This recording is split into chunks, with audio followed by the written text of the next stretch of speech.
So now we're transitioning from the half double crochet into essentially what is the same stitch you used when you did the chainless single crochet foundation for this piece.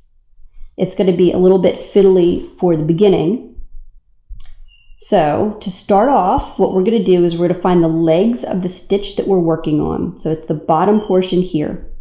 I'm going to insert my hook from the front to the back under both of the loops of the leg, yarn over and pull up a loop.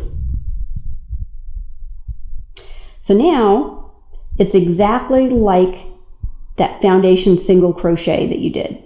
Yarn over, pull through one, yarn over, pull through two. And now you're just going to continue to make foundation single crochets, the chainless ones, just like you did at the beginning. You're going to make 24 of these stitches. When you're done with the 24 stitches,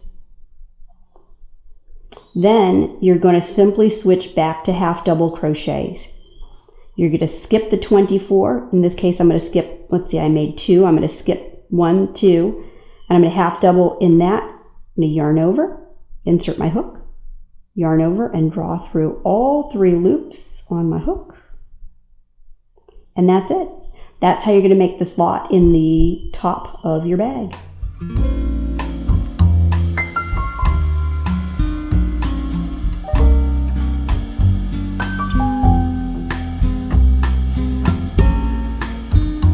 Pull up a loop so that you have 2 loops on your hook.